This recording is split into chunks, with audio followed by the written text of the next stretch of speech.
how do I avoid sex with my partner while dating? Because sometimes we run into sexual pressure.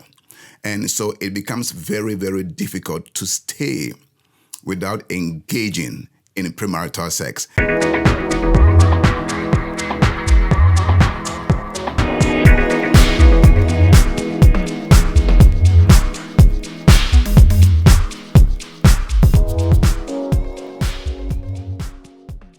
Hey guys, I'm Pastor Kwame from an associate licensed professional counselor.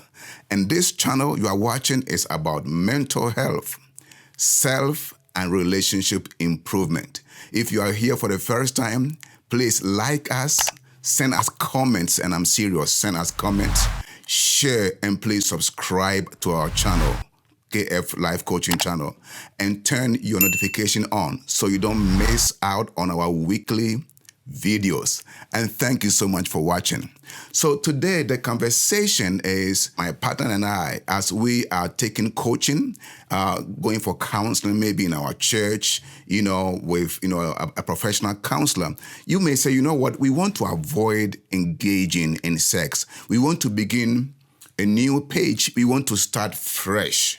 We really want to start this well. I'm just tired. This may be your story. This may be your prayer. You say, you know what, Kwame, I really want to start fresh. I want to start well, a new beginning.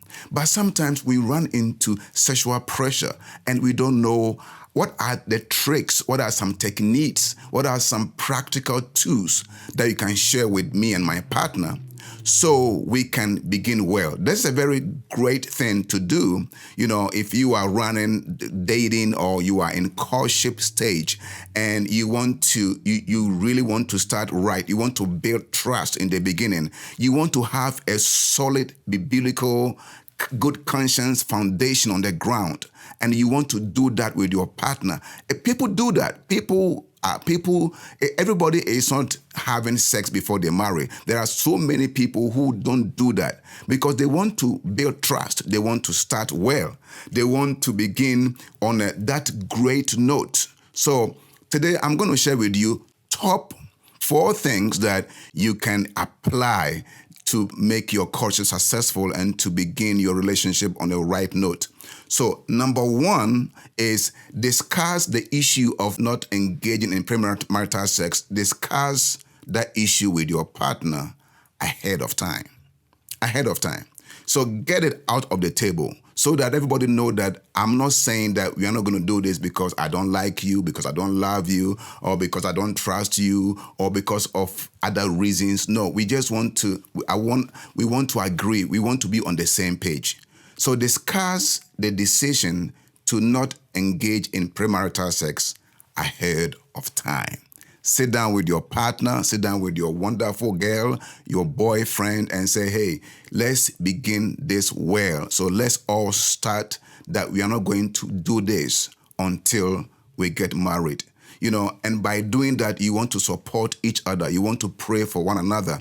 You want to share things that will encourage the two of you to disengage. The two of you to stay without engaging in premarital sex.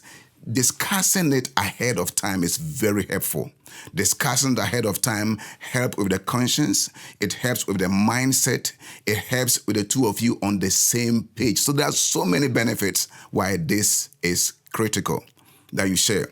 Now, one of the reasons why sharing it with your partner is critical is because often when you are in a courtship with your partner, and let's say you have not discussed the issue of premarital sex, it is very possible that your boy, the man or the boyfriend can think like, well, if I don't make any advancement, she may think I don't love her.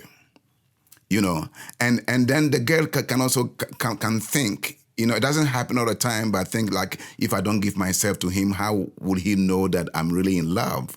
Because that is what society is doing. And it is very possible that this can confuse you and put you in that trap where you are trying to prove your love by engaging in sex.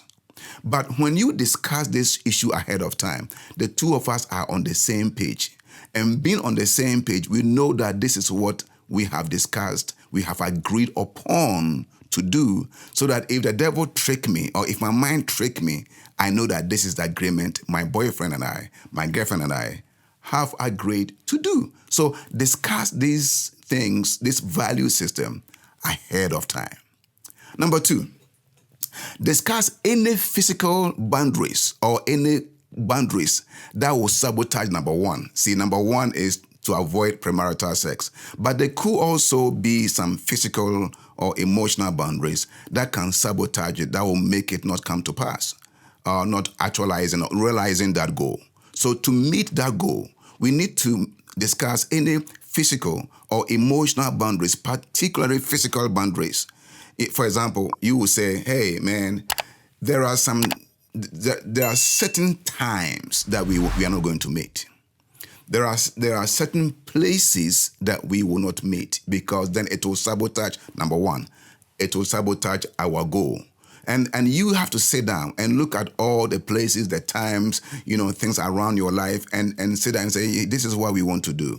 So this is what we are not going to do. And that will help us to stay true to goal number 1. See, number 3 is you are dressing. Dress modestly, appropriately, and dress appropriately and modestly, especially when the two of you have to meet in certain places. Because, see, really, your dressing is speaking. Your dressing is saying something. And often it can send a wrong signal. Then we have another problem. You see, one of the major difference between boys and girls, men and women, is that girls or women move by touch and words, smooth words. Men, on the other hand, move by what we see. So if I see that you are trying to show something, the way you dress, I'm thinking maybe you want us to share something. Now, that may never be your motive. It could be, but it may never be your motive. But because your dressing is speaking to the man, he is going to act out. He is going to make some decisions. You say, hey, what are you doing? That's really, I think you want us to do this, because that is what your physical dressing is talking to me about.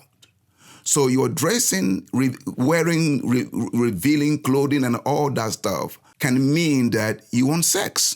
That's real talk. You want sex. The mind and the body are communicating. And the man may say, well, if I don't make any move, she may think I meant to reject her. Confusion in the mind. If I make a move, maybe it may not be what she wants. And the man is confused and you are confused. And you can tell that the atmosphere is something else, because your dressing may be sending a wrong signal or a wrong message. So it is very important that you dress appropriately and modestly, inconsistent with your goal and your value system, so that you are helping the brother is helping the sister. The two of you are actually helping each other to meet your goal. See, number 4, develop self-discipline. You want to make sure, like Job said, he says something. He says, I have made a covenant with my eyes that I will not look after a woman. So that was something that Job put in place, a system he put in place in his mind, in his thoughts, in his behavior to overcome sexual pressure. So you and your boyfriend or girlfriend sit down and develop self-discipline that will help you to meet your goal. Now, these techniques are not going to make sexual pressure easier. Of course, pray, fast, read the Bible, encourage each other. The pressure is going to be there, but it will help you manage until the D-Day, when they pronounce to you, here comes Mr. and Mrs. This can be done, it's practicable, and God will bless you. Thank you so much for watching. Send us comments, send us questions. If you need any premarital counseling, reach out to us. That's what we do. Thank you again. Thank you for watching.